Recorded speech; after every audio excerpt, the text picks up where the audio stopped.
So we love the movie, but Yeah. what about the novelization? I'm going to start with our special guest, Matt Wilkins, because I've been dying to hear what he said he finished this book about a month or so ago, and he's been waiting to share his views. Folks, just to sum it up, this book is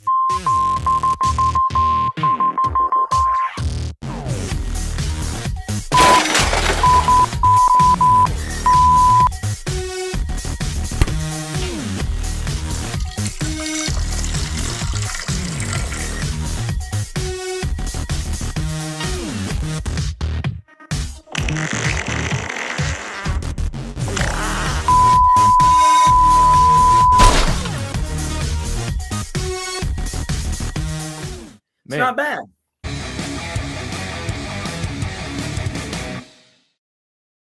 All right, welcome back to another episode of Paper Movies, a novelization book club podcast, or in honor of our special guest, I will refer to it today as Paperback Movies, as he often does. I keep forgetting the title. No, it's all good. We're your hosts, Adam and Matthew, and today we are joined by one of our good friends, man that really needs no introduction, Matt Wilkins, who has reviewed the Star Wars Expanded Universe twice before I have gotten a chance to review it once. And over his channel, he reviews Star Wars Expanded Universe content as well as board games. And for the novelization we're discussing today, he actually has reviewed on his channel the board game to this movie. And he's got it right there showing it off for us. Look at that. See, we got like the concept art for the eye there. He stomps the Play-Doh and leaves his footprint on the Play-Doh. It's awesome. It is my favorite Play-Doh game. So today we are reviewing the novelization to what I would consider one of the biggest movies of the 90s, and that is the TriStar 1998 film Godzilla. And this was based on a screenplay by Dean Devlin and Roland Emmerich, and the novelization was by Stephen Molstad. I hope I pronounced that right, but this is more or less based off the original character Godzilla created by Toho. Obviously, if you know the difference between the two of them, you know that this one has some considerable differences. But story goes is that in the French Polynesian area, there was a series of nuclear tests, and all of the radiation from those nuclear explosions mutated a lizard, and he grew to about 200 feet tall and started terrorizing New York City. So, yeah. Whenever I first asked Matt to join us on this one, he started reading the book, and I immediately started getting his feedback on it, and I cannot wait to dive into this one. So, but first, guys, how you doing today? Doing good. I just got to start off by saying that this is the greatest Godzilla film ever. I agree. It is my favorite. I'm not even joking about that. I'm not either. In fact, by the way, I'm so happy to be here. I love this. I love this show so much. And when y'all review the books of the movies, that's just wonderful for me. And if you would have given me a choice between this, Teenage Mutant Ninja Turtles, some other great movie from the Speed or something, I would have picked this one above them all, because that's how much I truly do love this movie. It's great. It's a classic. It is, because it's the only now of this recording, I have not seen Godzilla -1. Have you, Geek Sonic? I have not. Okay, so I hear, and Adam says it's really good because he's seen it, but I heard that I'm going to like it better than this one, because you and Adam, correct me if I'm wrong, you care about the people in this Godzilla -1. Okay, so he said you really care about the people. This has been the only Godzilla movie where I've cared about the people. The only one, which is why, well, one of the many reasons why it's the #1 Godzilla movie for me. I love this movie. I remember this was like as I mentioned earlier, such a big deal like in the late 90s. And, you know, I was probably around 9 to 10 years old around this time. And I just remember going into the theater just loving it. Now, I want to preface by saying that I had seen almost every Godzilla film from Toho prior to this film. And at that point, I didn't even care that it was, they were trying to make it like a giant T-Rex looking thing. And I just had a great time. And, like over the years, I'm always faithful to the original Godzilla. Like that's the Godzilla for me. But this film I still think is great. What I also love about it is that, and I'm going to kind of nerd out here, is that this film is actually canon to a couple of Toho Godzilla films. They reference this movie in a couple of them. And I won't get too much into it, but I just wanted to start off by saying that. I know he even comes back in a later movie. I saw that too, although a much rubbery version, but creepier looking one for the wrong reasons. I love this one because this had a marketing campaign that will never, ever be repeated, where they hid what the toys did not release until the movie did. Everything did not release, and they made sure not to show any pictures of Godzilla. This is in the late 90s. The internet was dial-up, but still an amazing feat. You could not get away with that today. There's just too many leaks on the internet. So they did the thing that is now virtually impossible and has been since the late 90s to keep something spoiler-free. They did it. Bravo to them. Yeah, I remember, I think the only image I saw of Godzilla from the trailers was when he came up and ate one of the helicopters. Like it was like a split second, but you see his mouth chomp on one of them, and that was it. You could see teeth, you could see feet, you could see tail, but you couldn't see the whole thing. You had to pay, baby. You want to see everything? All right, you got to pay. The one thing I'm surprised that this film didn't get would be a video game. Like I could imagine seeing a Nintendo 64 game for this and it being awesome. I want to say it got a Game Boy flying around in the chopper, trying to get away from him and trying to shoot him at the same time. Are you kidding me? That'd have been an amazing level. Running away from the little baby Godzillas. Like a first person, like Turok meets something else. You know what I mean? Yeah. They have those Jurassic Park arcade games that you'd see at like the arcades or the mall or something like that. Make a Godzilla game of that where you're just trying to shoot through the baby Godzillas. That'd be kind of cool. You're flying around the buildings of New York City and you're trying to shoot him as he's coming out, and you're going down different streets and stuff. Man, that's a great idea. So we love the movie. We love the idea of a video game. We love the idea of a video game. The toys. The Taco Bell toys. The board game. Yep. This. If this movie was a baseball player, it'd be batting 1,000 right now. Out of the park. But what about the novelization? I'm gonna let you guys take this one first. I'm gonna start with our special guest, Matt Wilkins, because I've been dying to hear what he's been. He said he finished this book about a month or so ago, and he's been waiting to share his views. So Matthew, take it away, or Matt, take it away. Sorry. Thanks, folks. Just to sum it up, this book is. I hope you're going to bleep all this out in post. Yeah, he's currently thrashing about, stomping up. He's he's good. Okay. He's urinating. Okay, I got to take this off camera. Now he's urinating. Okay, now he picked it back up. Oh, okay. No. He's pinching one off on it. Oh man, that's a brutal review right there. Man, it's wipe. Oh, it reminds me of your Ghostbusters 2016 novelization review. Yes, I can't imagine what he would do with that book. It's not bad. Let's start off. This book is wow. All right, first off, it's first person. Yeah, I don't like first person. But on top of that, this was the perfect opportunity to show us during the movie, but the scenes it could fill pages with.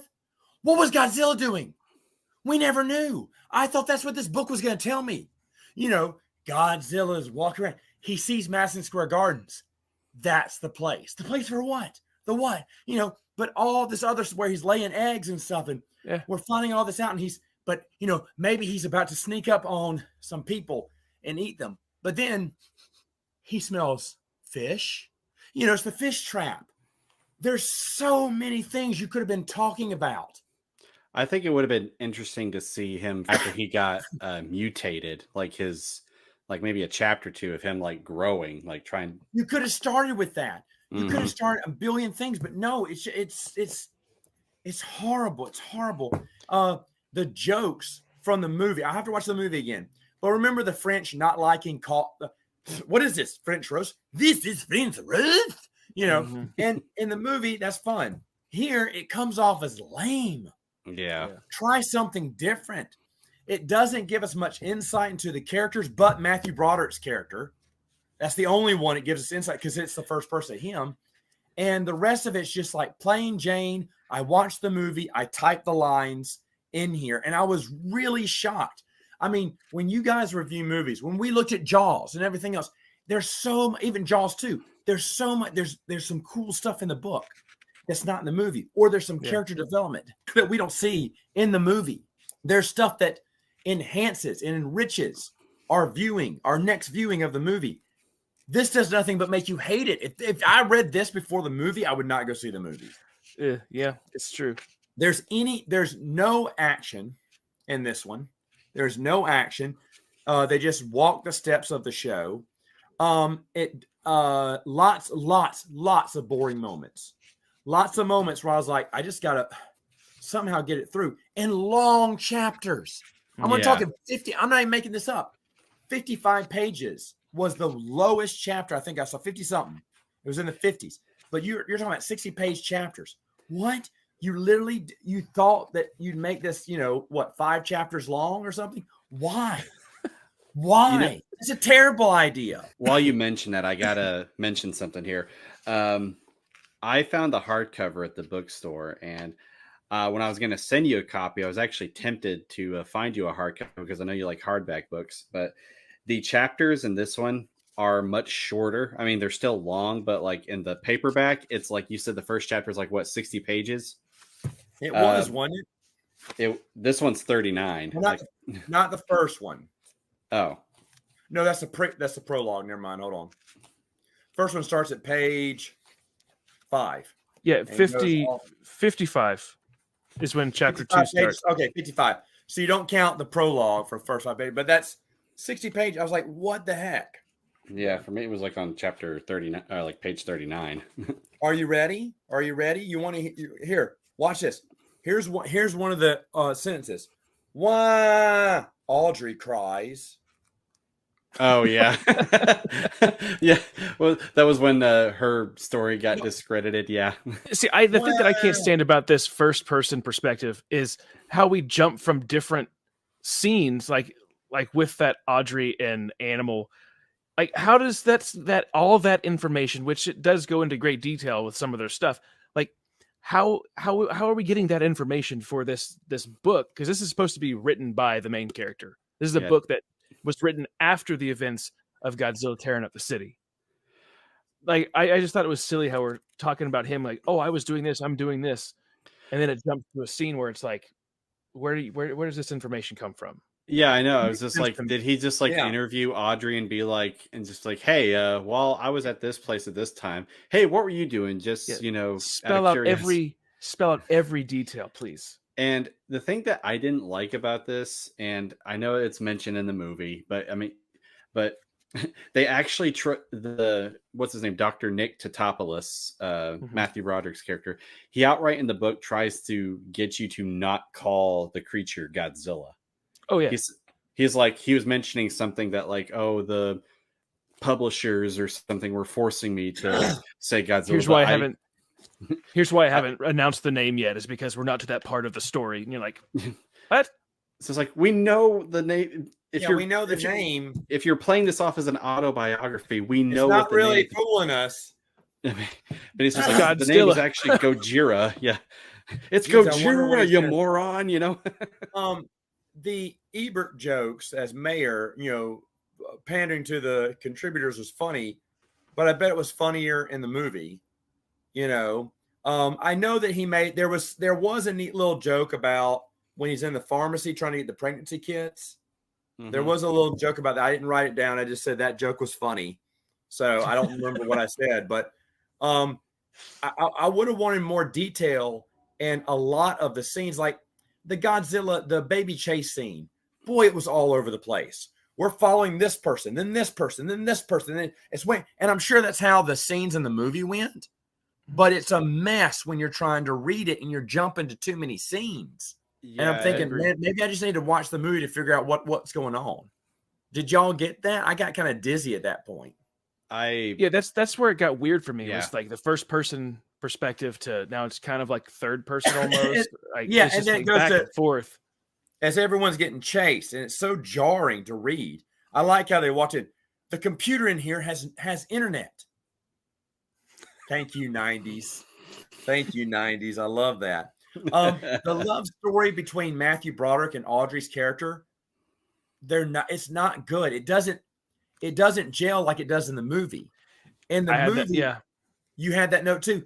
In this one, it seems like, we used to date, and now we're just doing our own thing. We're doing our thing, and we're in love. Where? How did this come across? Like just like 2 chapters ago, you were talking about like, I'm still mad at you. I proposed to you and you ditched me, you know? Yeah. And like, but I love you. Let's kiss, you know? Yeah.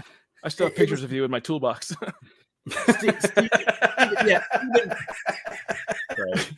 Stephen Molstad needs a girlfriend so he can understand what it's like to fall in love. It doesn't just magically happen because it's the end of the book, which is the only reason why I guess it happened in this one. And then you're going to have to help me with this other note. Where are they now in a vision at the end of the movie? Oh yeah, the what prologue. Am I talking about? I totally forgotten what this one means.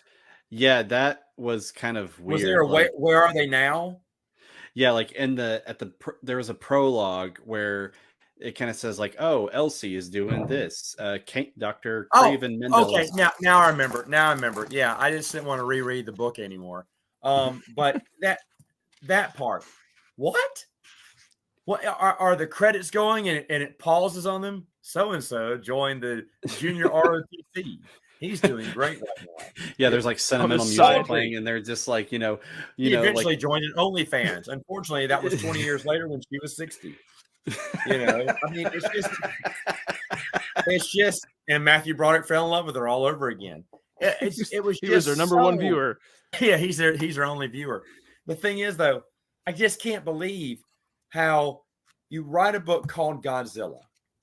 You've seen the movie. At this point, they get rough screenings of the movie. You should be thinking, how can I enrich this movie about Godzilla?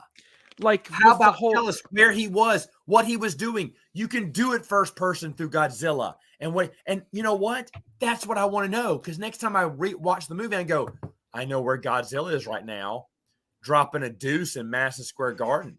That's where Godzilla, but that's what we want, right? That's what we want from these. Other books. I can't remember which book it was, but y'all, I remember I put a comment. And I was like, wow, I got to watch the movie again because that just puts it in a whole new light. But that's what these novelizations are supposed to do. They're supposed to make us go back and think about that movie and go, oh, well, this explains that, Yeah. Sometimes they explain things. Now, mainly, sometimes that's because they got to see an uncut version. And when they cut out a scene, something doesn't make sense in the movie. Mm-hmm. But still. It's like the Dragon Slayer novelization. If I recall correctly, there are moments where you get the perspective of the dragon. There's one where we get a perspective of that a crow. Remember the crow that would appear in the beginning, and it's just kind of going through his eyes. And then it's like, why didn't we do that with Godzilla? Like, go see his perspective for a bit, like the egg scene. I'm like sitting there thinking, in the movie, the eggs were kind of like all over that stadium, right? This creature's like 200 feet tall. How are these eggs up in the top section of the theater? And it said that stuff in the book too. It's like, oh, we're in the upper levels where the eggs are. It's like, wait a second. How would the egg get there? Now, is Godzilla just like bent over, just pow, pow, like Yeah. shooting eggs. But how But- about this? How about this? She's taking it gently with her teeth and placing They're them just out around so setting that it they up. can be spread out. And when they hatch, they won't bump into each other. We could have had an explanation that would have been all right. Because I agree. I totally agree with you. There's so many missed opportunities here. Like, why doesn't Godzilla go ahead and eat a few people that we didn't see? It was off screen. You can do that. It doesn't mess up Some subway workers. the movie, and you can still put the movie. But this book, the movie actually focused on the people. It made you care about the people, and the monster was in it. So now make the book about the monster. You have the perfect opportunity now. You have free reign. The characters, human characters, were, in my opinion, perfect. So now you got to enhance that. It's what you do as an author. It's what you get paid to do. Did you not know that people weren't going to read this? People are going to read Godzilla. They're going to read this. They're going to look at this. And it's like Godzilla is everyone's, like you said, it was your childhood friend, Adam. You watched him on TV, TBS. Matthew, you probably did too back in the day. You know, it's like going over to grandma's house. You know you're going to get loved. You know, it's these older movies. I say grandma because these older movies that you grew up watching, you loved them. Now, all right, grandma, what you got for me? And this book rears back and kicks you in the knapsack. You're like, grandma, why'd you do that? I mean, you know, no bread pudding for you, buddy. You know, but this is what this thing does to the fans. You want to see sweet grandma? I want to hear more about. No, bam, nut shot. That's what this book is. Just one giant nut shot to the movie. It's just so terrible. I was gonna say, you mentioned something about like how did the eggs like get to where they were? I do remember like and this is another thing, like how we needed, you know, more things from Godzilla's perspective, because in the movie during the opening montage, you see a lizard like kind of, you know, nesting and moving eggs from one part of the nest to the other part, and like even though he's a 200-foot tall lizard, he still has those, you know, lizard instincts on like how to nest and everything. Like that would have been interesting to explore. And but how did it get? I want to know how it got into Madison Square Garden and no one knew where it was. That's the thing is, you could say that the police blocked off the area, but there's a janitor still stuck there. And now Godzilla comes, he's hiding in fear. And we hear there's a side story that we never saw in the movie, but this janitor actually cracks open the very first egg and gets eaten. You know, I mean, something like that happens through the subway. Like, why didn't we get scenes about when Godzilla says that he like stretched out the subways? Like, is he eating train cars, or like people like running for their lives and he's like squashing them or picking them up, you know, just eating them along the way? Like we didn't get the terror that would have come with maybe a subway scene where the guy goes, "Oh, this transit looks a little dark. Those are teeth. This isn't no cave." Yeah, you know, this ain't no cave.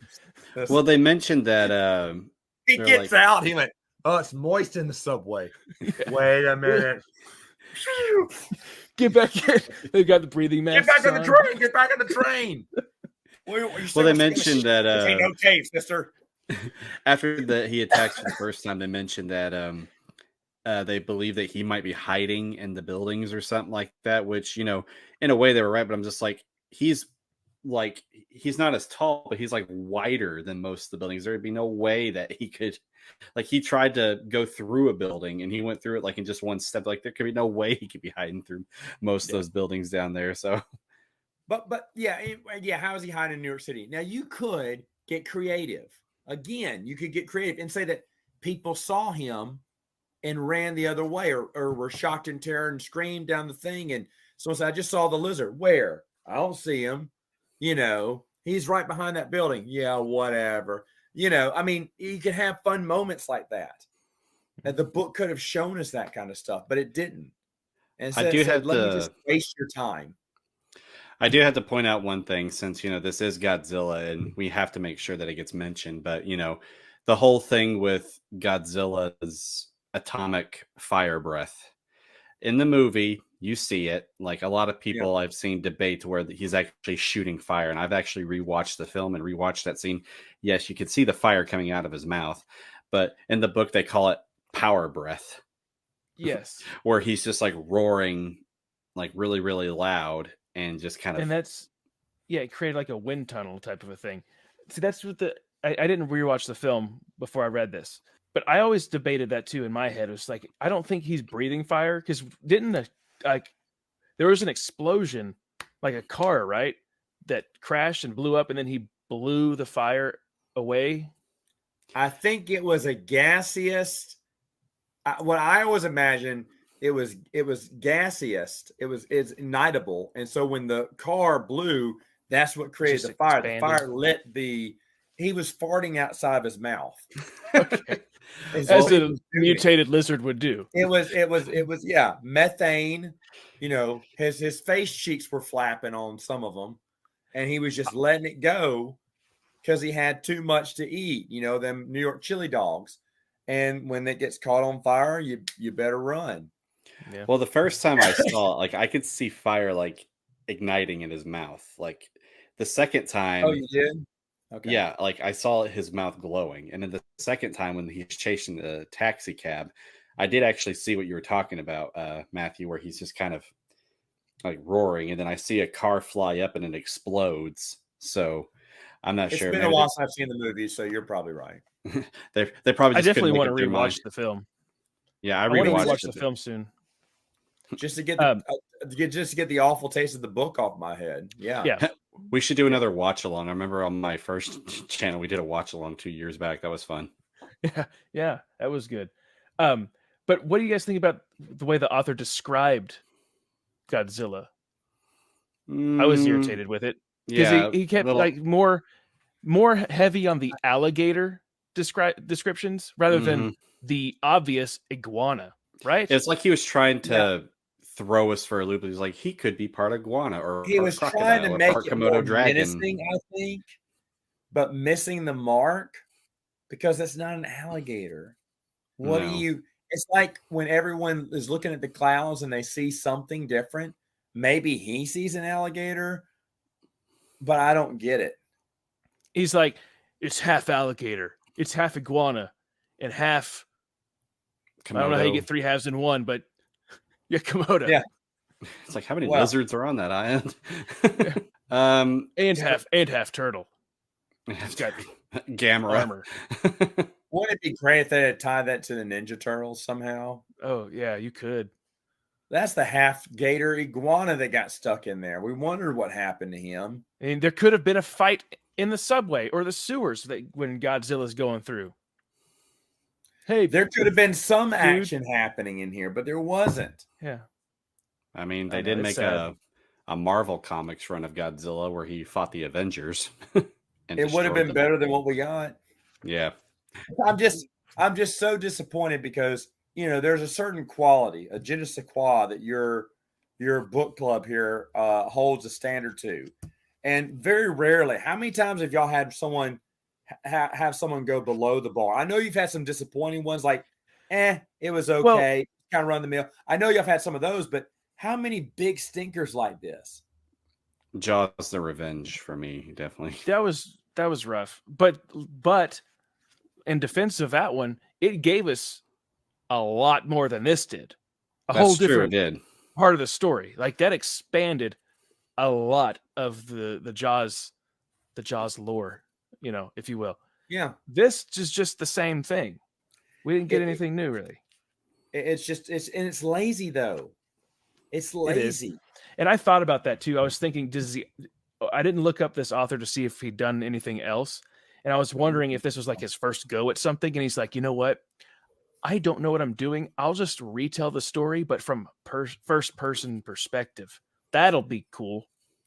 Like, I'll just keep it from one first person's perspective, so I don't spoil anything else that happens, even though I tell the story from their perspective anyway. In a different perspective. Yeah. Oh, look, it says, are you a Stephen Molstad fan? Sign up for it. No, I'm not. I'm not going to sign up. Sign up for his newsletter. What's he written? Oh, my goodness. He was the guy back in the 90s, Independence Day. Oh, man. Well, that's he did a lot of Independence Day fiction, too. I didn't know this. There's Independence Day fiction. So I wonder if Independence Day was written. It was written in the 90s. Hold on, 2016. So hold on. Maybe this was his first one. Hold on. I have Independence Day. This is his first book. His first one. Okay. Wow. and then That explains Independence it. Day, and then The Patriot, and then he did a bunch of Independence Day fiction, and then he did something called The Visitor. So he's Wow. responsible for like the Independence Day, like expanded universe material. Expanded universe, War in Okay. the Desert, Silent Zone. These are Independence Day novels. I will give the Godzilla novelization this and only this. It's an easy read only if you watch the movie before, because if you watch the movie before, then it more or less goes pretty faithful with the movie. But I felt like if you were to read this without having rewatched the movie, it would have probably been a more similar experience to what you guys had. Because, and even after I rewatched the film recently, and even I was struggling. Just, it's an easy read, but it was just so boring. I'm just like, okay, yeah, I know that Well, just part. I because- know that part. Like, let's get to something different. And that's what's neat about novelizations is they're supposed to elaborate. They're supposed to get in deeper to things. And this is just, they just went with a gimmick of, oh, it's first person. Yeah, and whenever I was touching on this a minute ago, but like the most unique thing that we got was, if you've seen the Godzilla movie, then you know at the end of the, after they destroy the building, seemingly destroying all of his offspring, they forget that they miss one egg. There's one egg that hatches at the end of the film, and then it cuts the credits, and that would eventually become the animated series. But they played it off as if that was a recurring nightmare that Dr. Nick Totopoulos had. He's like, I keep having this nightmare that we missed an egg, and that right now there's a baby Gojira just cracking through the egg right now and just ready to wreak havoc. And I'm just like, oh, you gotta be kidding me. You mean Nick Tapatopoulos? Yeah, yeah, Nick Tic Tac Topoulos, or Because they kept running with that in the book. Like, just everybody was saying his name. I was like, oh gosh, Dr. Supercalifragilisticexpialidocious. yeah. He's from L.A. and he's 63 years old now. You talking about old Steven? Yeah, Molstad. Yeah, I'm trying to find some extra information about him, but that's it. Well, we can't contact him now. Novels, 1999, War in the Desert, Independence Day was the last thing he ever wrote. Well, now it's too late to contact for like an interview. That we've kind of destroyed that relationship. Somehow I don't think I care. Thank you. You urinated on this book. Defecated. You defecated. And that's him being nice. No, I know where this book has been. So, what do you guys give you this didn't book? expect that to happen. Do what? This is my last appearance on the show. No, that actually, was great. I think this should be Dang, the first.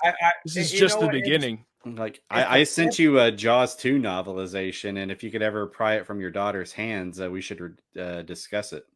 I like Jaws 2. You already did Jaws 2. Y'all did Jaws. We did Jaws the Revenge. We haven't done Jaws 2 yet. We went straight to Revenge. So we'll have you back. You never go straight revenge. You never go full revenge. We did. We did. Wait till we do Forrest Gump. Is there a Ghostbuster novel we can read? Did they make any Ghostbuster novels like Expanded Universe? They did. There's one. I reviewed it on the Geeks Attic channel. Wait a minute. What? You did. Phone. Ghostbusters: The Return.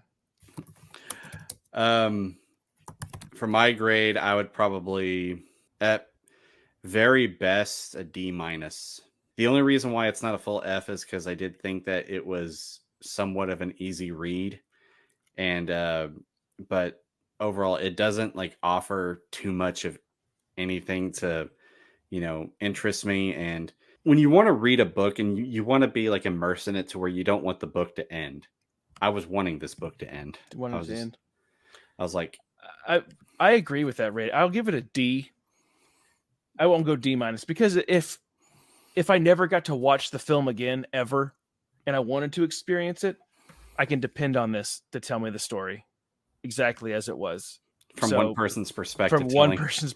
Until we jump to a different scene where, Audrey flips off her boss and takes his badge. Was that altered? Somewhat. I don't recall. I think there was one little thing that I picked up on. One thing that was just slightly different. I know that in the subway where they are trying to glue Audrey's picture to the badge, or get tape, like they get into an argument with this kid about it, and yeah, and they like make the threat. Mm-hmm. Yeah. So I like this. This is like, Adam, you and I were the subway, and then Matt came in as the Godzilla and just blew this up. This is an F for fantastically failed. It's double F. It's double F is what it is. It's a triple F, but I can't say what the other F is. Fudge. Okay, because this book had potential. It should have been great. It was lazy. I don't appreciate first person. I sure as heck don't appreciate 50+ page chapters. Who are you building this book for? You just don't want, you want to make it the most unreadable book ever? Check, you did it. I mean, like I said, there was some jokes that came off fine, but that's probably they were jokes from the movie, not from him. And the thing is, the whole time I kept sitting there and I just wanted to be done. I wanted to know what the safe word was so it would stop punishing me. You know, and I hate to be negative on it because I really did. When you told me, I was like, yes, I was so excited. I was so ready. You even said, Matt, this won't happen till April. Folks, I read this like 2 months ago. The moment it came in, I could not. I was like, no, I'll wait till April. I'll wait close. No, I got to read it now because I love Godzilla. I want to see it. And then I can watch the movie and I can talk about how great it is. And so it's not like I went in thinking, okay, this is going to suck. Or this book has to prove something to me. This book didn't have to prove anything to me. It said Godzilla. That's all it had to do. And I was like, I'm in. I was rooting for this book. Mm-hmm. I was rooting for this book. And this book says, you know what? I don't care about you or anyone else or ever make it in the New York Times bestsellers list. Sorry, double F. Wow. Well, that's a bummer. Well, maybe next time you could come on and read a good book. We'll do Jaws too. You'll do Jaws the Revenge again. I won't read that book again. No, I'm kidding. Our thumbnail for that was me getting eaten by Jaws, and that's what I felt like reading the book. So there was a little bit of truth to that thumbnail. Yeah. But I'm glad that we got to talk about it because I've been wanting to read it for a while. But it's kind of funny that we're reviewing this one because tomorrow, on the 23rd of April, we're getting the novelization to the new Godzilla and Kong movie. So hopefully that one will be better. But yeah, that's Godzilla. Yep, that's it. Watch the movie. Just watch the movie or play the board games or go watch the animated. Just anything but read the novelization. Or take a cheese shredder to your buttocks. I mean, anything else would be better than watching this movie.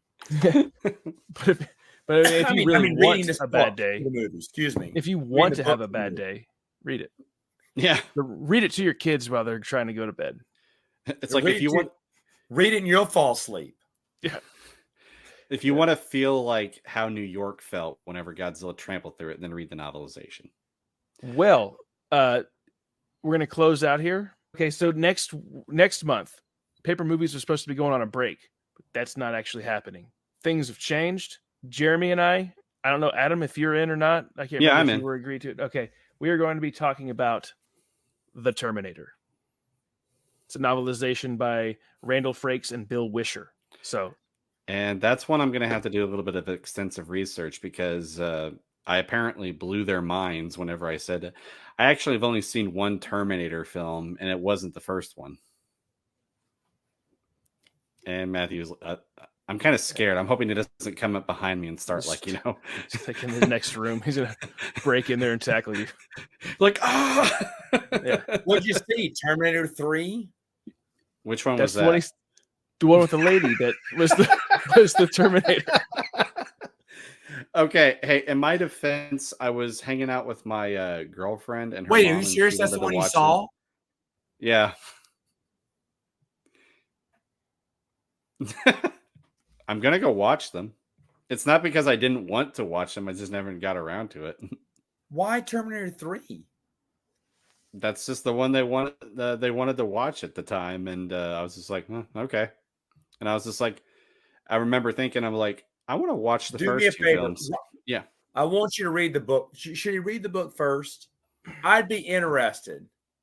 From what I've read so far, Oh, I mean, I suggest. I mean, this is the cool experiment. This is one of those things where, like, you know, you have a kid after episodes 1 through I know, 6 are available. Like, do you read the book first or do you watch the movie first? That's. I don't know. That's for you to decide. We have uncharted territory here. This is interesting that everything in this book here right now is that he hadn't seen the Terminator. So where do you go? I mean, you got this new ground here. What do we do? I would watch the film so you can get the visuals in your head, because Terminator is known for some awesome visuals. Are you going to watch it with him? Are you going to watch it for the first time? Like, you can watch him watch the movie. I could just do a live stream, Adam, of you watching it, and I'll like watch. Adam. When something good's going to happen, you're going to see Matthew go. Like, just to watch your reaction. That's when you know something good's coming. Yeah. But then Matthew's going to start faking you out and be going, and it's like nothing. Well, I always wanted my first time to be special, you know.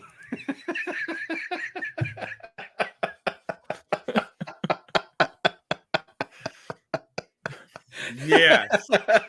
Yeah, and it'll be just like this dark room you have. I like how you have this dark room, like you're totally ashamed. At least Matthew put up green lights for the Godzilla effect there. But it's like green lights right there in the dark, hiding in your room, hoping you don't wake up your wife because she's gonna be pissed when she's usually talking about Godzilla, the novelization. When you should be in there watching whatever Lifetime movie that she's watching right now. Hallmark. Yeah, Hallmark Lifetime. Film. Anyway, thanks for having me. Yeah, thank you so much for being on there. And I'm definitely, this is not going to be the last time. We do want you back on. And we'll find a novelization that, you know, actually is good. One that, you know, you won't defile on camera for. But you'll probably still do it. You know, it's just like, maybe for our Christmas special, I think we're going to do like Home Alone 3. Should join us for a junior novelization. No, we want you to have a good experience. Have a good experience. That would be great. Oh, man. Well, guys, thank you so much for joining us. Matt, thank you so much for joining us. Everybody go check out Matt Wilkins.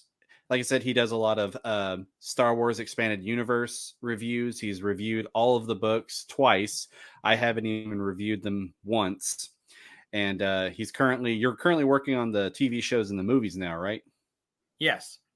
The TV shows and stuff. We're going to be reviewing those. We are reviewing those right now. And he reviews board games and has several podcasts like Prince of the Universe and Princess of the Universe. Saturday Morning Santa Flash. Yep. Sorry, the names escape me. So we'll post a link. Be sure to go check him out. Subscribe to his channel. And yeah, thank you guys so much. Be sure to join us next month where me, Matthew, and Jeremy discuss Terminator. So bye.